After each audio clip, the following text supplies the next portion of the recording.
Hello, everyone. Yeah, it is a very late chance to do the selfies in front of this panel because it is hard to believe, but this 2022 SME Assembly is about to end.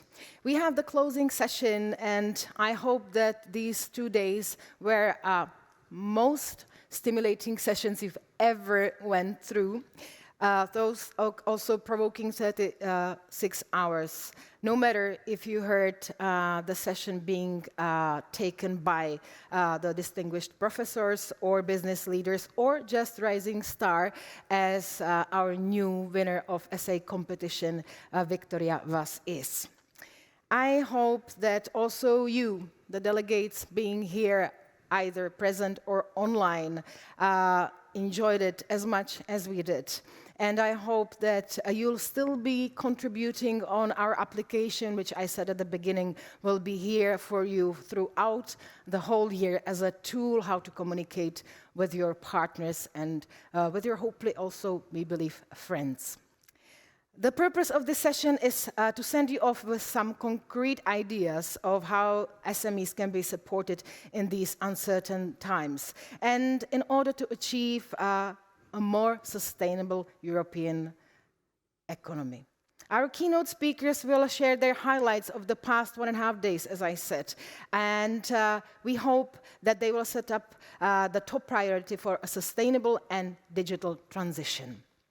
Again, important note, we really want you all to understand everything what is going to be said here. So if you need the interpretation, the microphones are just on the chairs next to you, so just feel free to use them.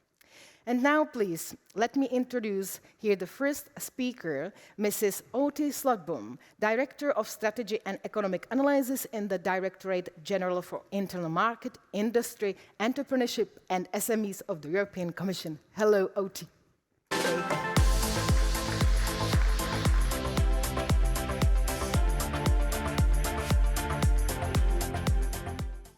Thank you very much, Leila. Good morning, everybody. We are indeed now coming to the close of this very inspiring, interesting 3-day assembly with very rich and good discussions. I wanted to share with you 2 things. First, my own huge appreciation of what we have seen and learned of the individual entrepreneurs and the entrepreneurship projects which have been presented during this assembly. Secondly, I wanted to say some words of what my policy takes are, without doing justice to all the rich discussions, but I wanted to share with you some of the things that I would take with me for our future policy work when in the Commission we will be preparing the SME Relief Package for next year. So first, on the entrepreneurship, I would like to start by quoting Professor Luc Soutet. He set us on the path and he said, with respect to sustainability, with respect to a response to crisis, with respect to creating resilience, we desperately need new entrepreneurs, people who are ready to take risks, who can much better adjust to the economic enormous uncertainties we have all around us. This, I believe, was a very good scene setter for the discussions that we have had in these 3 days. We had several sessions. My colleague Bonnie Garcia Porras chaired a session where new entrepreneurs shared their success stories, a very inspiring session. We had the Small and Mid-Cap Awards with stories of a large group of nominated SMEs.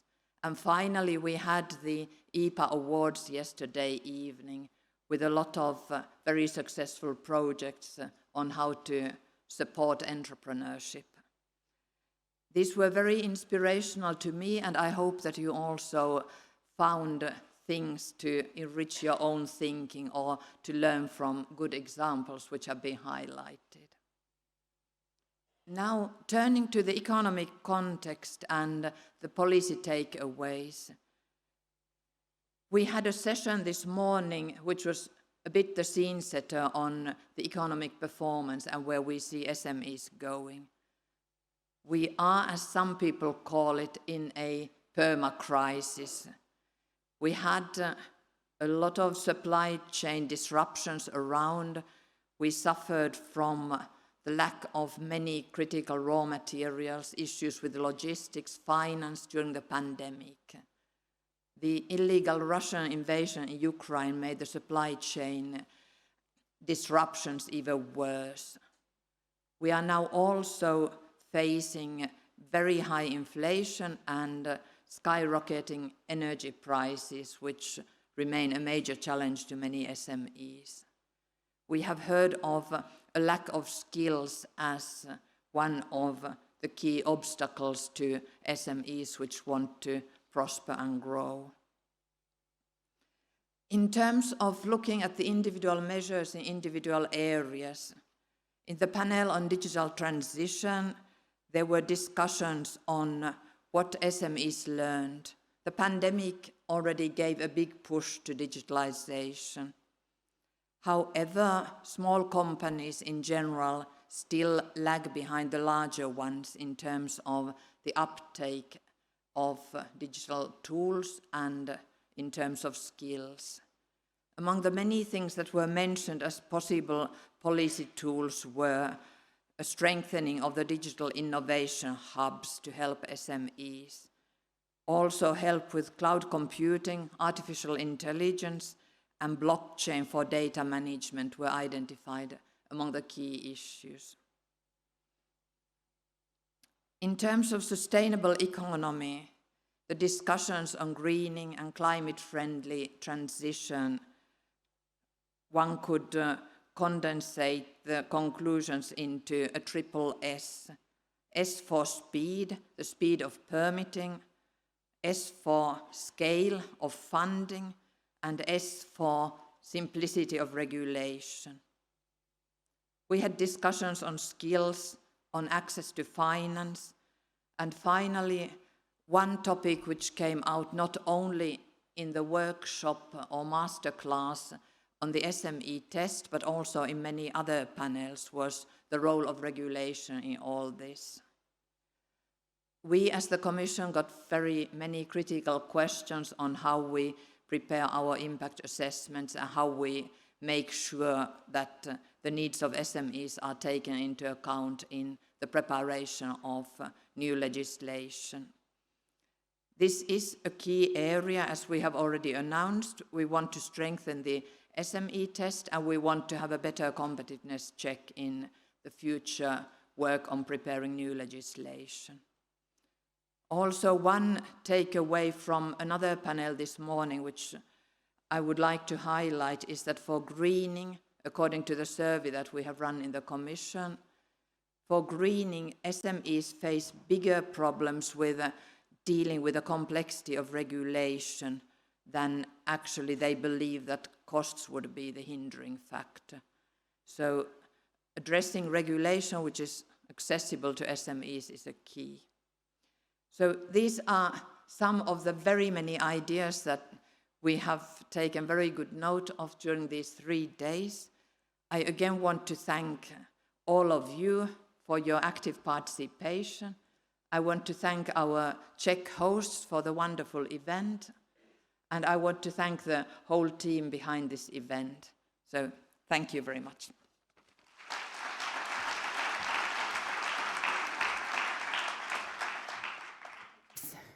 Outi, thank you very much. Yes, thank you for taking your seat, because after the opening speeches or the conclusions, we are going to have questions and answers from the audience and also from the online participants. Now, I would like to invite here the second speaker, who is Martina Dlabajová. She has been a member of the European Parliament since 2014. She is a Renew Europe coordinator in the Committee of Industry, Research and Energy, and the Vice Chair of the Committee on Budgetary Control. She is also a co-chair of the SME Intergroup in the European Parliament and member of Renew Europe SME Task Force. Please clap for Martina Dlabajová.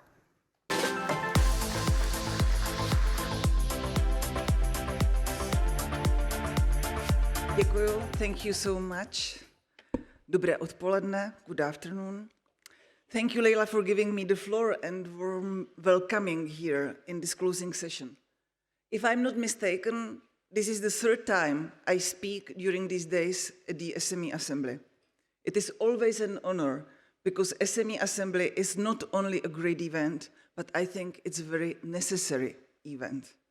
I appreciate this concept of SME Assembly because it is not only about SMEs, it is for SMEs.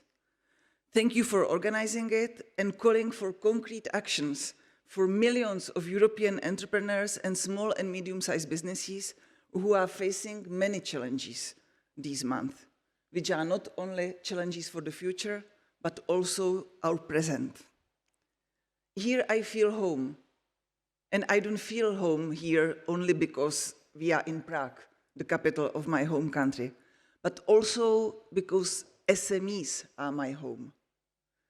Before becoming a politician, I have been an entrepreneur for 20 years, so I know what does it mean to go on with struggles and difficulties of SMEs in their everyday life. But as we heard many times these days, in addition to daily struggle, the European SMEs are going through a crisis, and not just one, but several at the same time. This is something unique, and I dare say it has never happened, at least in recent years or maybe decades. Therefore, I am convinced that only critical, constructive approach can ensure that we can help SMEs to face all these challenges which come at once. The EU should really acknowledge the exceptional tough moment for SMEs. There is no other way. The energy crisis is indeed the second pandemic to threaten any kind of economic recovery for SMEs in Europe after the COVID pandemic. Business confidence for next year is even lower than during the 2008-2009 financial crisis and lower than in the height of the pandemic. We talked here in the SME Assembly about many interesting topics for the twin transition and the future of SMEs, technological upskilling, ecological transition, aviation, innovation, research, creativity, you name it. It is nice and everything is so important, but I want to emphasize one thing. There will be no future transition without present survival. If businesses are closing due to skyrocketing energy prices, how can we think they are even considering any digital or green transition at this point? So I know this is not easy to say and it's harder to do, but there is nothing else left. Before looking at the future, we need to look at the present. And the present is giving SMEs the possibilities to survive the energy crisis. So what do we do about it? Our main task should be to help SMEs to survive and even more strengthen their competitiveness in an increasingly complex world. Yes, we need concrete measures for SMEs, and what is the most important, we need them immediately. Let me repeat it again, because sometimes I feel like sometimes we are still asleep. We need to introduce concrete measures to help SMEs survive the crisis immediately now. We must not wait, we must not waste any more days.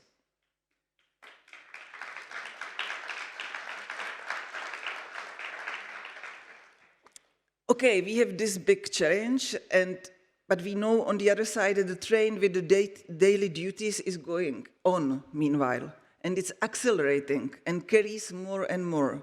So what were the three main things I was hearing here in these days? First, predictability and a stable regulatory environment. Second, affordable access to energy and raw materials with urgency, so the common EU efforts to tackle high energy prices. Third, skilled workers and attention to labor costs.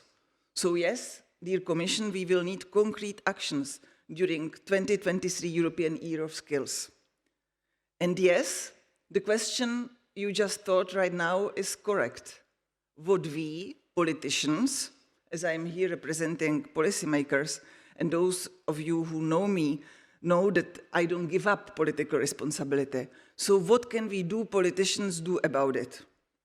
The best way to recognize the daily challenges of SMEs is to take them into account in all our legislative proposals. Happy to hear that the Commission wants to even strengthen SME test. Absolutely, we need to do it, and it is impossible to have still new legislation proposal without having passed the SME test. This is we really will be watching closely from the European Parliament. I am looking forward to working on the SME Relief Package together with the Commission. And this was something that was mentioned almost in every panel I heard in these days. So SME Relief Package will be crucial, and I am ready to work on it. I won't forgive myself one remark at the end here. We are still missing at the European level the European SME envoy, dear Outi. We know all that we are still missing it. So it is up to the European Parliament somehow to bridge this vacuum and being de facto this SME envoy. And I am talking on behalf of SME Intergroup and as well Renew Europe SME Task Force. We are working as SME envoy for you to fight for the SMEs, to step into their shoes and think as them. And yes, this is the most important thing. We have to step into entrepreneurs' shoes, not only for a day. It's a matter of mindset. So please, let's be entrepreneurial in policy making. Think small first and act accordingly. Thanks to all for great inspiration I had in these days. I will work with it every single moment of my work in the European Parliament. And on behalf of the European Parliament, I am extremely proud of all of you doing business and making our future. Thank you.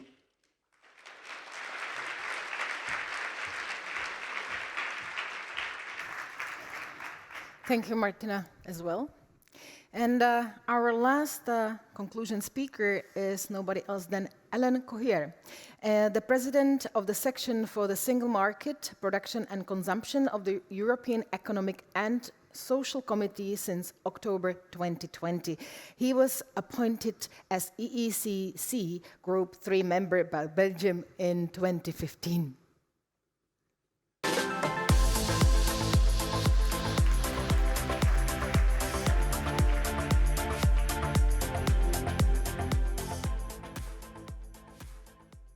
Dear colleague, Europe is a wonderful bubble tower, so I will speak in French, not because I don't want to speak in English, but because I want to give some work to an interpreter. So please use your handset if you need it. Je souhaiterais tout d'abord vivement remercier la Commission européenne et la présidence tchèque d'avoir organisé cette conférence qui a été riche en propositions d'actions concrètes pour soutenir et accompagner nos PME. J'ai été ravi d'y participer. C'est un honneur de pouvoir apporter ma pierre à l'édifice en partageant avec vous quelques idées du Comité économique et social européen, tout en saluant la présence de mes collègues qui étaient présents et sont toujours présents parmi nous. Le Comité est l'institution européenne qui réunit en permanence les représentants des entreprises, des syndicats et de la société civile. Nous sommes un fervent défenseur des PME car nous savons quelle est la colonne vertébrale de l'économie européenne. Tout en reconnaissant la diversité des petites, micro et moyennes entreprises et les différences quant à leurs besoins, le Comité préconise une attention particulière leur soit accordée aux plus petites et plus vulnérables parmi elles. Dans le contexte géopolitique actuel, l'Europe et nos PME sont confrontées à de multiples défis. La reprise économique qui avait pointé après la crise sanitaire, on voyait les chiffres de croissance à 3,5%, a rapidement été et brutalement brisée par la guerre en Ukraine, avec des conséquences dramatiques sur les PME, des prix de l'énergie élevés, une pénurie d'approvisionnement en matériaux et en produits, une dépendance à l'égard des pays tiers qui ont des répercussions importantes sur les PME et leurs activités. Et dans le même temps, nous subissons la pression de la décarbonisation, de la numérisation, de la mondialisation. La transition numérique et écologique est une priorité politique depuis de nombreuses années. Toutefois, le rythme auquel les transitions dans les PME avancent en Europe reste trop faible si l'on se compare avec les États-Unis. De nombreuses PME manquent de connaissances sur les exigences législatives en évolution constante et sur la manière d'y répondre. C'est pourquoi nous devons les aider d'urgence à gérer la transition écologique. La présidente von der Leyen a fait de l'année 2023 l'année européenne des compétences. Je tiens à souligner que la mise à jour et le renforcement des connaissances sont essentiels tant pour les entrepreneurs que pour les salariés, afin de garantir les compétences et les aptitudes nécessaires dans le cadre de ces transitions. Le dialogue social, ne l'oublions pas, cher aux syndicats, demeure un instrument essentiel pour déterminer les besoins, développer les compétences et ajuster les formations sur le lieu de travail. Pour améliorer l'utilisation des ressources par les PME, le CSE propose de créer dans différentes régions des pôles de circularité. Un peu ce que la France a créé pour les entreprises de l'économie sociale, ce qu'elle appelle les PTCE, c'est-à-dire des pôles territoriaux de coopération économique. Ces pôles de circularité, c'est une initiative qui devrait renforcer la coopération entre les entreprises dans tous les secteurs et faciliter le développement de nouvelles pratiques et de nouveaux processus. Il faut que les organisations de PME, les chambres de commerce, les universités, les partenaires sociaux et les autres parties prenantes fassent partie intégrante de ce processus. La transition numérique est une excellente opportunité pour la compétitivité des entreprises. Les technologies innovantes liées au processus de production, aux matériaux et aux services ont un potentiel de rupture pour remodeler les modèles économiques, développer de nouveaux produits et créer de nouveaux marchés. Elles peuvent également faciliter l'adaptation des PME aux nouvelles exigences législatives. Par exemple, les blockchains et les passeports numériques des produits permettraient l'échange obligatoire d'informations sur les propriétés, les performances durables des produits tout au long des chaînes de valeur. En Belgique, dans mon pays, nous essayons de soutenir les PME dans le cadre d'initiatives en matière de commerce électronique. Nombre de nos PME sont inquiètes sur leurs capacités techniques, humaines, financières confrontées aux géants numériques. Nous devons nous assurer qu'elles sont en mesure de développer leur propre environnement pour faire la différence. C'est un des défis majeurs pour les PME et pour l'Europe dans son ensemble. Même si l'Europe est à la pointe de la transition verte, nous ne réussirons que si notre industrie et nos PME demeurent compétitives. Les entreprises sont chargées de se conformer aux nouvelles exigences législatives, couvrant un large éventail de sujets, tels les émissions de gaz à effet de serre, l'éco-conception, la traçabilité, la gestion des déchets, etc. Les PME nous disent qu'elles ne sont pas toujours pleinement conscientes et qu'elles ont difficile de mesurer les incidences de ces politiques et les exigences en matière de climat et d'environnement sur leur entreprise et sur les chaînes d'approvisionnement et de valeur. Lors de notre session plénière en septembre dernier, nous avons eu un débat sur les PME européennes. Un message clé que nous pouvons retenir, tout préalable à l'élaboration d'une législation, devrait être de savoir si une petite entreprise disposant de ressources limitées peut effectivement s'y conformer. Si tel n'est pas le cas, le cadre législatif devrait être révisé, sous peine de devenir trop contraignant ou de perdre en compétitivité. Pour réussir la transition écologique, nous devons viser une économie durable et circulaire. Par exemple, la plateforme des acteurs européens de l'économie circulaire, lancée avec la Commission européenne et le Comité économique et social européen, présente plus de 700 exemples de bonnes pratiques. Elle offre aux entreprises et au monde universitaire et au pouvoir public la possibilité de coopérer. Je suis convaincu que nous devons redoubler nos efforts pour promouvoir et partager ces bonnes pratiques entre les PME et dans toute l'Europe. Les représentants des PME doivent être associés à l'élaboration des feuilles de route sectorielles en matière d'action pour le climat au niveau national, ainsi qu'à l'élaboration des trajectoires de transition pour différents écosystèmes d'entreprises. J'aimerais aborder brièvement un autre défi critique, la transition énergétique. Aujourd'hui, plus que jamais, l'Union européenne a besoin de fortes réponses face à ce défi qui ne concerne pas seulement les entreprises, mais également les travailleurs et chaque citoyen. Dans le discours sur l'état de l'Union, la présidente von der Leyen a annoncé des mesures visant à plafonner des recettes et des produits d'électricité à bas coût et à contraindre les entreprises du combustible fossile à partager les bénéfices qu'elle tire et la flambée des prix de l'énergie. Néanmoins, d'autres actions sont nécessaires. Afin d'encourager les PME et les entreprises en général à devenir plus vertes, il faut faciliter l'accès à un financement équivalent à leurs besoins réels et leur garantir un soutien en matière de recherche et de développement. La disponibilité de technologies innovantes liées au processus de production, aux biens ou aux services ne sera pas suffisante, et en particulier pour les PME. Un soutien plus spécifique devra être apporté au développement des capacités d'intégration et d'exploitation de ces technologies au moyen de services de conseil et de formation. La formation est la clé de ce développement.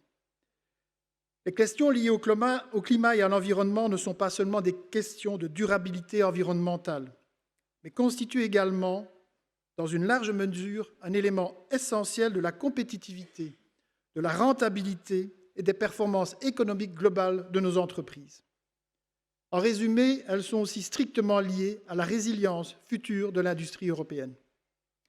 Pour terminer, au comité, nous recommandons que les structures de gouvernance mises en place au niveau européen et national soient en mesure de garantir la participation active de l'économie locale, des partenaires sociaux et de la société civile à la conception et à la mise en œuvre de mesures équitables afin de garantir que la double transition soit socialement juste. Je vous remercie.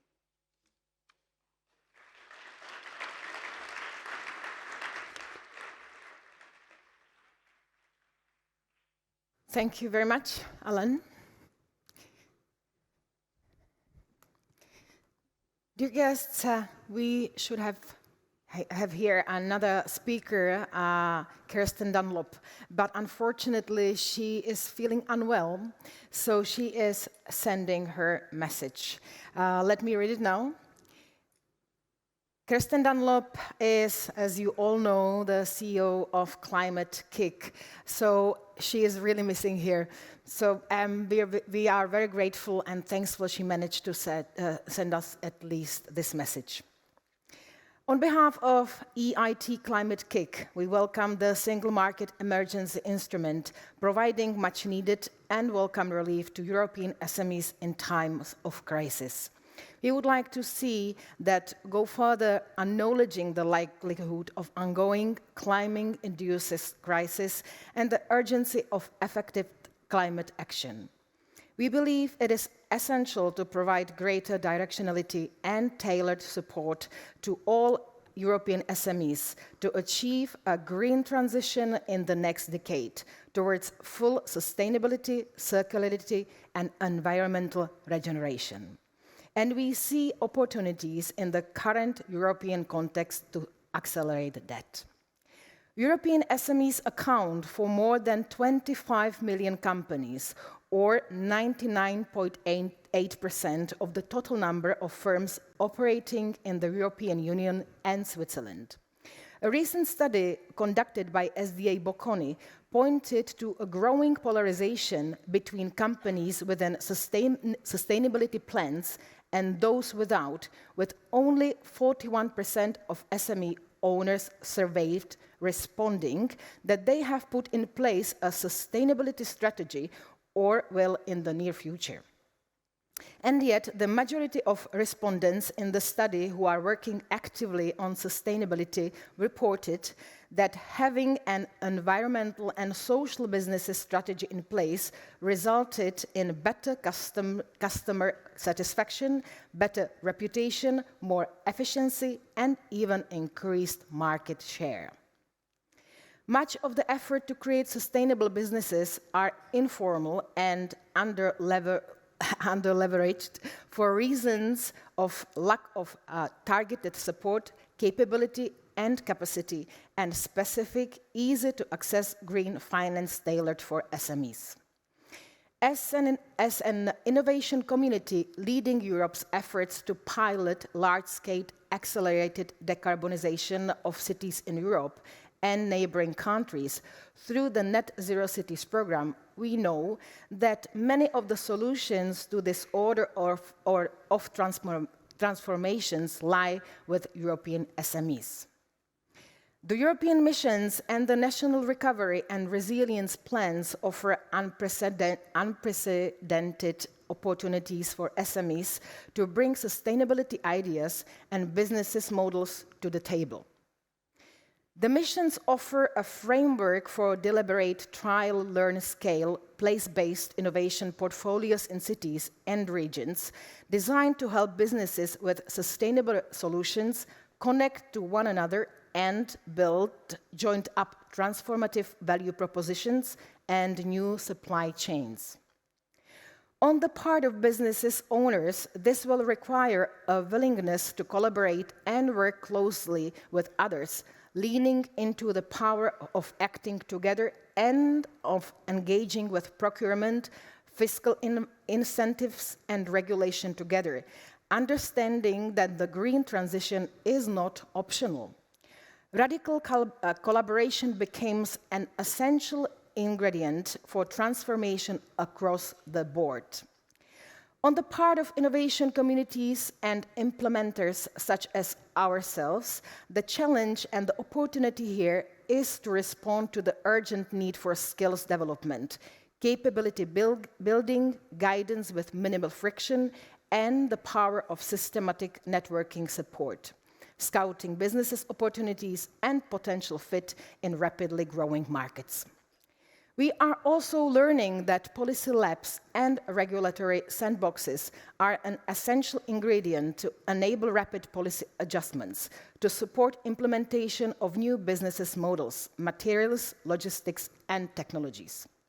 Above all, our call to action is to embrace the principle of working in community, making the most of industrial clusters and ecosystem to enhance resilience, accelerate adaptation, and build confidence in embracing transformation for sustainability.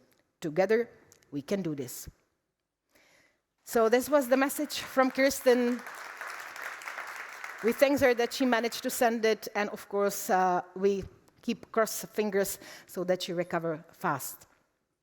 Now, ladies and gentlemen, let me sit here on a stage because we are proceeding to our. Thank you. I will give you a hand to our Q&A, which is questions and answers. I do believe that we are having here at least 1, 2, 3 of you who are interested in giving an answers from such a speakers as here on the stage are. So please don't hesitate to raise up your hand and our hostess will reach you with a microphone. Feel free. Hello? Thank you very much. So I'm sorry, ladies first. Hello. I have a critical question. I'm with EIT Climate Kick, and I've been looking for financial support for the green transition in the relief package, and unfortunately, I didn't get any direct answers. I read a lot about digitalization. I understand how important it is to support SMEs to get paid faster. But considering we have the sustainable corporate sustainability program coming up, which will force all of our businesses to report on sustainable foot track, and I'm wondering for the SMEs, because it sounds like there is yet again another policy ploy to report to, where the support is for those SMEs, especially in the relief package. Just making sure you can't sleep tonight. Thank you very much we don't. for your questions. So who is going to take the opportunity to answer? Commissioner Outi, take your floor. Can you hear me now? Yes. Greatly. Thank you for the question. I would like to start with the recovery and relief package, which was put in place only a few years ago, and where the implementation is still in relatively early stages. That was a package of more than 700 billion euros, almost half of that grants, And the rule was that 37% of the money which member states program has to be spent on greening actions. Digitalization 20%, but more than 1/3 was earmarked for climate and for greening actions. And now with the energy crisis, we in the Commission are pushing member states to do even more and go back and look at the energy transition, where of course a faster transition to renewable energies is one of the key elements. This is an area where we are now asking the member states to do even more. So in that context, I think we have done a lot. Climate and greening has been at the forefront of the agenda. What we do for the SME Relief Package may not be huge amounts of new money. The EU budget has been agreed. We have the multi-annual financial framework, and this is the framework in which we operate. But we can do quite a lot in terms of help and advice, not only on the regulatory side, but we have, among other things, put in place early this year a network of sustainability advisors who operate through our Enterprise Europe network and who are there to help SMEs in particular with the skills they need for the green transition. So we have this huge amount of funds now being spent on the recovery and resilience package, and what I assume personally that we would see in the relief package is indeed more on the regulatory side and advice, as this is where we are with the budget, to be very clear. Thank you. Thank you as well, Outi. Thank you. I hope that the question was answered. No, not really. Well, do you wanna as a little note is because I know that the Corporate Sustainability Directive just got released, voted through the Parliament a couple of weeks ago, and we are really concerned about that, because the message basically is if you can't report your sustainable footprint as a company, you won't be allowed to trade in the EU. That's the underlying message. I know it's at the moment for the top 15,000 companies, but at a certain point it will trickle down to the SMEs. So as we are the backbone of the European economy, as we've been told, I'm just wondering, where is the support for the sustainable reporting? And I know there is not an answer yet because it's so hot off the press, but we can't talk early enough about it. If I may maybe correct you, Lisa, the real legislation on corporate sustainability due diligence is still on the Parliament's table. It was not voted yet, and it will take still some time. So we are still in the phase you can influence your members of the European Parliament and you can work on it with them. Because this corporate sustainability due diligence right now is in committees which are giving opinion, and it will be voted only in spring, maybe in plenary before summer. So we are still in dialogue with the Commission on this. You are right that we should preview some concrete support to SMEs.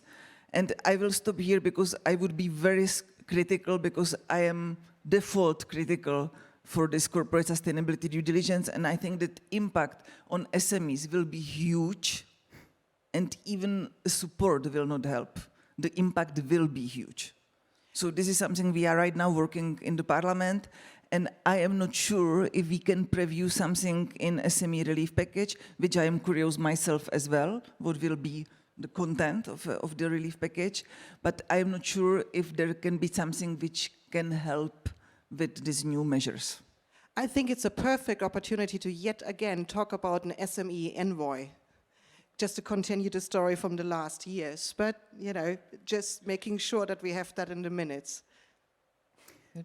Thank you. I don't want to be long, but indeed on the corporate sustainability due diligence directive, the Commission proposal excludes SMEs.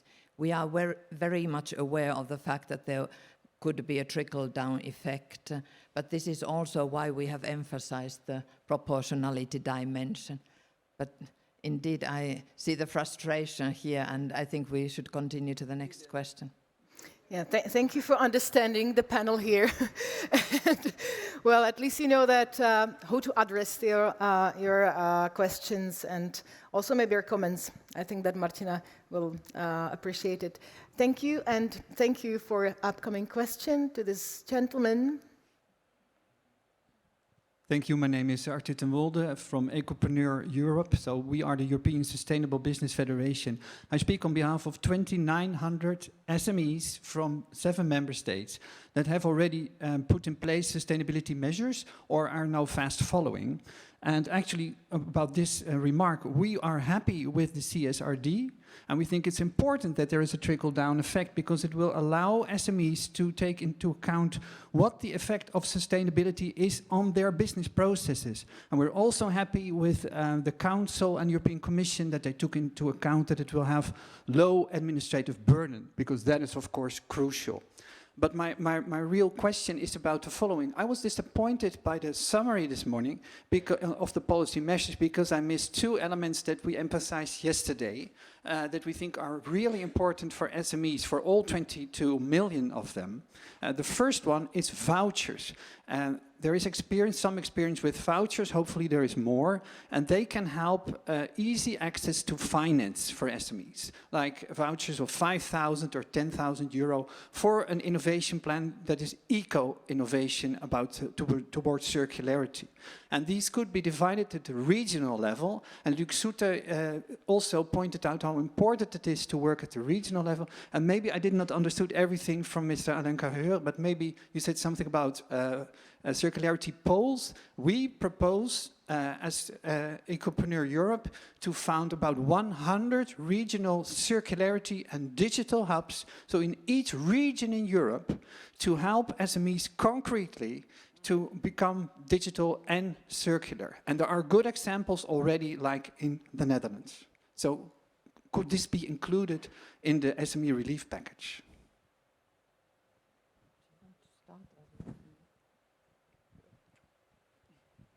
Thank you again, very useful comments. At the moment, I can't personally make commitments on what all the different elements will be in the relief package, but we are all collecting ideas. I will pass this on.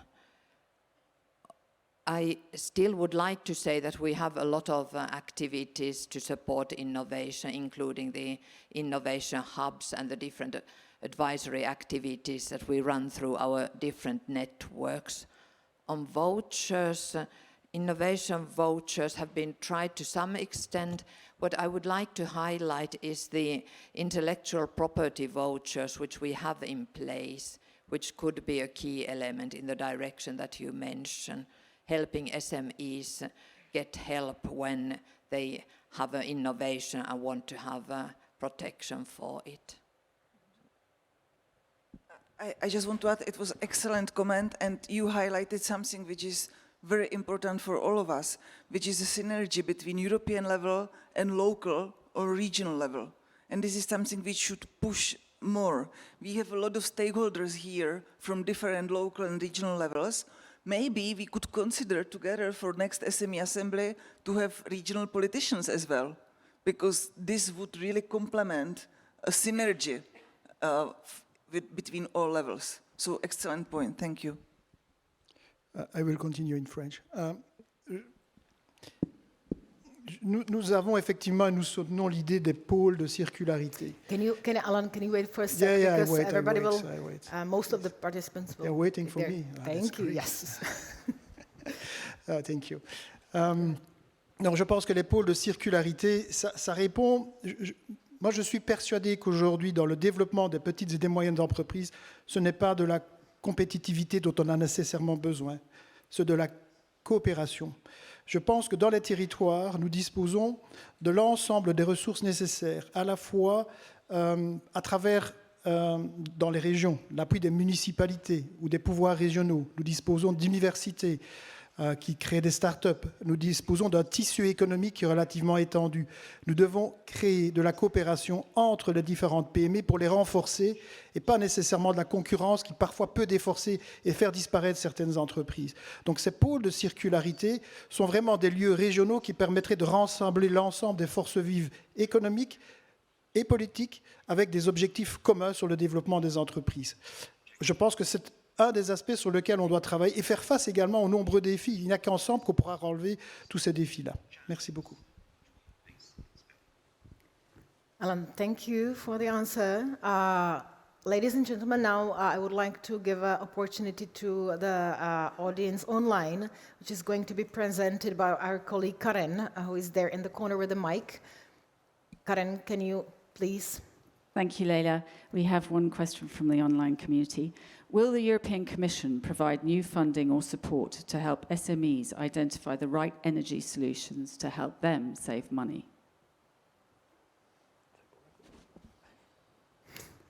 Thank you. Last ones, sorry.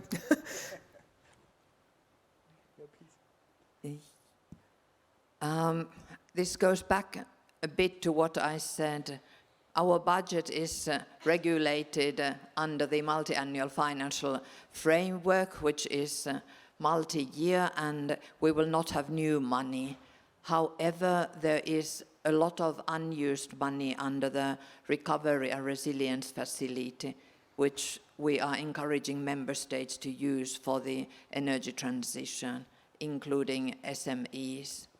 And indeed, what we have seen overall under the recovery and resilience plans of the member states, we see that about 10% of the current funding has been earmarked for SMEs already. Not all, a large part, but not all for green and climate policies, but also for other purposes. And if you take into account the other measures directed at companies of all sizes, but which are likely to affect in particular small businesses, then we speak about almost 1/4 of the overall recovery and resilience facility. And there is still scope under the loan component to do more. So this is what we are recommending now. Okay, thank you. And unfortunately, we have to end up our questions and answer. But don't worry, I think this is the great opportunity to point out the importance of the application we already, I hope you all are using, because there you can continue on communications with your delegates, with the friend delegates, and also I hope that you can somehow approach our speakers and also the SME Assembly organization, or the organization which is organizing SME Assembly, because I think that some of the topics might be listed on next year edition of SME Assembly as a very useful topics to be discussed. Ladies and gentlemen, now I have to thank all of you from my point. And yes, I think that all of you deserves to be clapped. Outi, Martina, and Alan, thank you very much. Thank you also to you who have raised up your hand and asked the questions, also the audience online.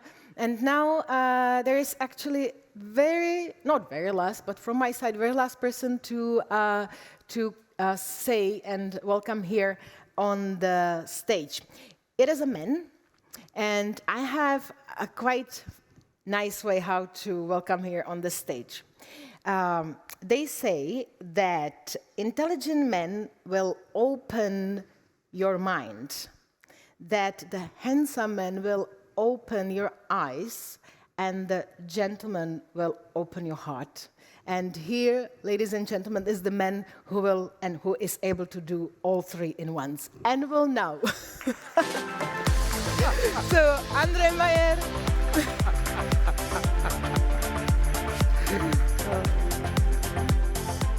Thank you, Laila. Give it away for Laila Abbasova, our host for the last 2 days.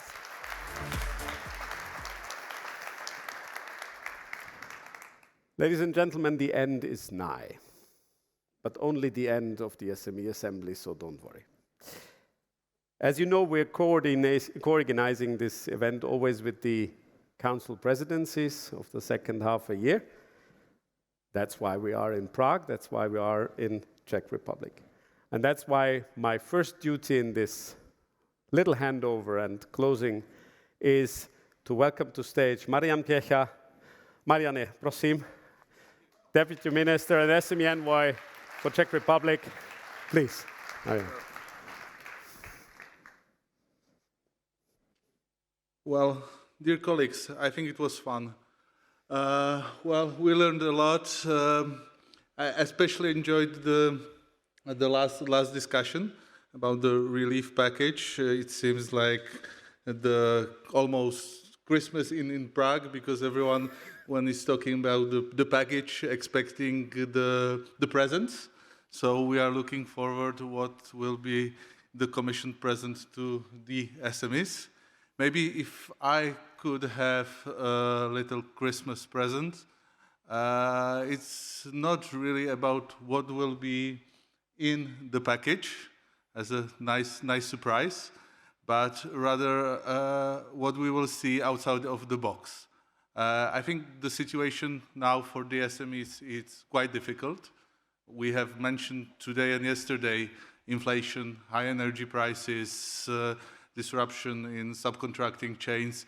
I think we need to really evaluate these conditions, because the weather in economy is changing, and now we are looking for some dark sky, rain, maybe even thunderstorm, and we need to be more flexible. I think that's the wish from the Czech presidency, to be more flexible, especially for the countries like Central and Eastern Europe, where we are much more export-oriented with technological companies. Because the conditions are now not designed under the competitiveness within the European Union between our countries. The competition is now between Asia, China, United States, because as we talk about the energy prices, we are talking about the outputs for how much we can produce. And if we are exporting, those are our competitors. So this maybe calls a little bit more for redefining the whole definition of the SMEs. But my speech here should be about how well you have been in Prague. I hope you all like it. I'm very glad that you have enjoyed Czech hospitality.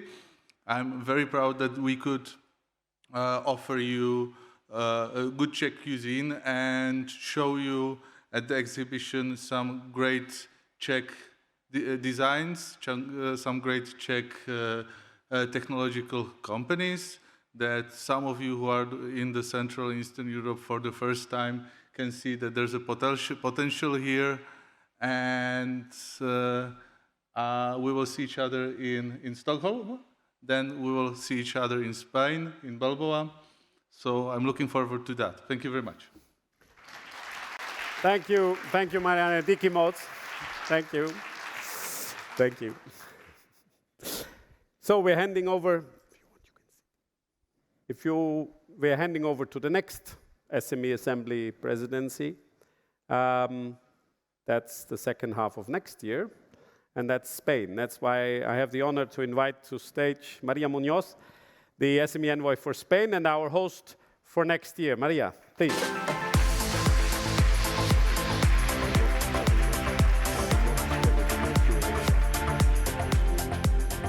Thank you very much, Andrea, and congratulations to the Czech presidency and to the European Commission for the organization of this SME Assembly of 2022 in this wonderful city of Prague. We've had the opportunity to discuss in depth about and with European SMEs and entrepreneurs, trying to help them navigate through the current situation of uncertainty, but also of huge challenges ahead. We've seen new digital models, green investments, need for new skills. So many things ahead that we have to help them tackle. It is the first time that I have the opportunity, me and my team, that we have the opportunity after the pandemic to attend in person the SME Assembly. I have also to thank Mr. Raúl Blanco, our Secretary General for Industry and SMEs, who could accompany us for these 3 days. It's been an honor.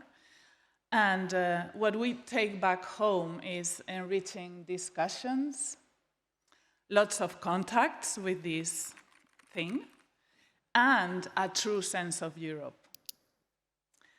As regards the Spanish priorities for the second semester 2023, I can mention the idea of deepening Europe's strategic autonomy and strengthening the European industry as well as the single market as key elements for the twin transition and also for Europe's model of social well-being. Of course, taking into account SMEs and entrepreneurs who are at the core, as we have seen, core of ideas, at the core of innovation and progress. We will continue the works in course about the late payment directive and the SME Relief Package, as mentioned. Now we take over from the Czech presidency, and we will do our best to organize the next SME Assembly in Spain, in the city of Bilbao. We have prepared a short video about Spain and the Basque Country that we would like to share with you all. So thank you and hope to see you next year. Muchas gracias, Maria. Don't worry, the video will come in a second. Please take a seat if you want. An event of this size cannot be organized by one, it cannot be organized by a few, it can only be organized by a big group of people. And because you mentioned the badges, just sharing one detail with you that I picked up on the screen outside, we have over 9,000 contacts. We're having around 480, 500 delegates, so you can do the maths yourself with how many people you tapped and connected on average. That's what networking is about. So, coming to the moment to thank everybody. Obviously, I cannot list every person. That would take far too long and they would turn my mic off. But I would like to name a few components. I'd start with my own colleagues. They're in the booth, interpreters from the Commission who make sure that linguistically we can all follow these discussions. My colleagues from the Commission and from the executive agencies for SMEs and the European Innovation Council. I continue with our contractors, led by Law Europe, Copacom, and also Co-Creative Flow. These are the ladies that do the graphic harvesting. We come to the tech crew. You wouldn't hear me without Abbott and their local partners. And then I turn once more to Marianne. Thank you to your team. They have been great partners in this. And you mentioned the exhibition.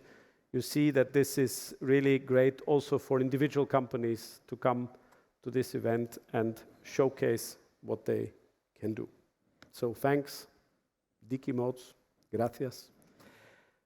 What is left for me is to announce two things. First, that there's still a lunch awaiting for you, a simple lunch, because we don't want you to go home hungry in a country in which hospitality is so important. And I would like to wish you safe travels home and hope to see you all in the Basque Country under Spanish presidency, as Maria said, in Bilbao, where we will organize our next event. And now comes the video. Thank you.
doesn't matter where you come from.